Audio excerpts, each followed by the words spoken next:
घने सुंदरवन जंगल में सुबह की हल्की धूप पेड़ों की पत्तियों से छनकर नीचे गिर रही थी। जंगल के किनारे एक छोटी सी झील के पास दो झोपड़ियां थीं।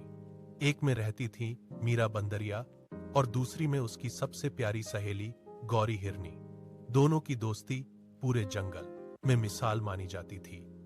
मीरा बंदरिया का बेटा चिंकू बंदर बहुत चंचल था, जबकि गौरी हिरनी की छोटी बेटी हिरनी गुड़िया बहुत भोली और प्यारी थी।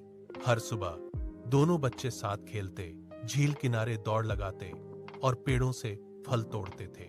एक दिन मीरा बंदरिया ने मुस्कुराते हुए कहा, हिरनी गौरी, आज झील के उस पार चलते हैं, वहां के आम बहुत मीठे हैं। हिरनी गौरी थोड़ा घबराई, लेकिन मैंने सुना है कि उस तरफ अब राजा भैरव बाघ के सैनिक घूमते रहते हैं।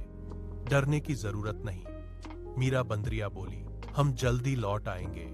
दोनों सहेलियां बच्चों के साथ निकल पड़ी। रास्ते में बंदर चिंकू और हिरनी गुड़िया तितलियों के पीछे भागने लगे। तभी उन्हें एक बूढ़ा कछुआ मिला। उसने धीमी आवाज में कहा, बच्चों, जंगल में खतरा बढ़ रहा है, अकेले मत घूमना। बंदर चिंकू हंस पड़ा, हम तो बहादुर हैं। कछुए ने गहरी सांस ली, बहादुरी अच्छी है, लेकिन समझदारी उससे भी जरूरी होती है। कुछ देर बाद वे झील के उस पार पहुंच गए। वहां पेड़ों पर ढेर सारे पके आम लगे थे। बच्चे खुशी से उछलने लगे। तभी दूर से ढोल बजने की आवाज आई।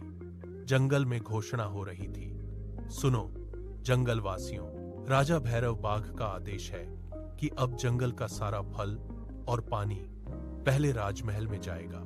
कोई भी जानवर बिना अनुमति कुछ नहीं ले सकता।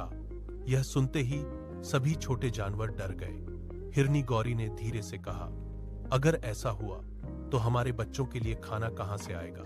उसी समय राजा भैरव बाघ का मंत्री लोमड़ सिंह वहां आया। उसकी आंखों में चालाकी भरी थी। उसने मीरा बंदरिया और हिरनी गौरी के बच्चों को देखा और मुस्कुराया। अरे वाह, दो छोटे बच्चे। बाघ राजा को तो छोटे जानवर बहुत पसंद हैं। उसकी बात सुनकर मीरा बंदरिया और हिरनी गौरी तुरंत बच्चों को लेकर वहां से निकल गईं। अगली सुबह जंगल में अफरा तफरी मच गई। खबर फैली कि राजा भैरव बाघ ने जंगल के बीच वाले कुएं पर पहरा बैठा दिया है। अब कोई जानवर वहां से पानी नहीं भर सकता था। गर्मी बढ़ती जा रही थी। छोटे जानवर प्यास से परेशान होने लगे। हिरनी गुड़िया रोते हुए बोली, माँ, मुझे बहुत प्यास लगी है।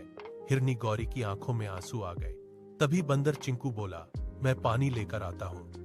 नहीं, मीरा बंदरिया चिल्लाई, वहां जाना खतरे से खाली नहीं। लेकिन रात होते ही बंदर चिंकू और हिरनी गुड़िया चुपके से कुएं की तरफ निकल गए।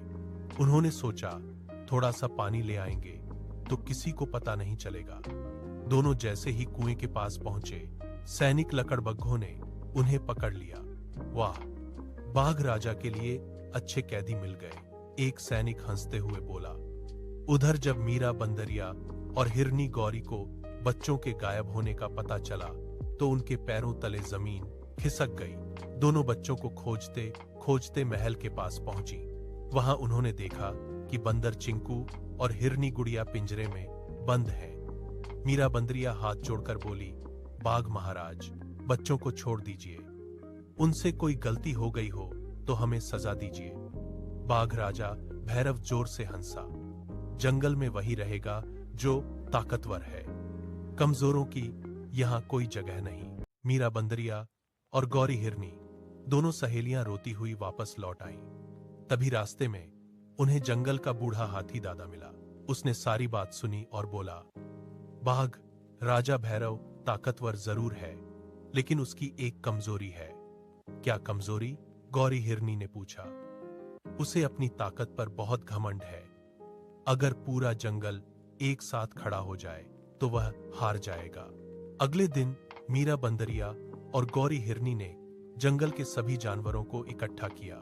बंदर, खरगोश, हिरण, हाथी, भालू सब एकजुट हो गए।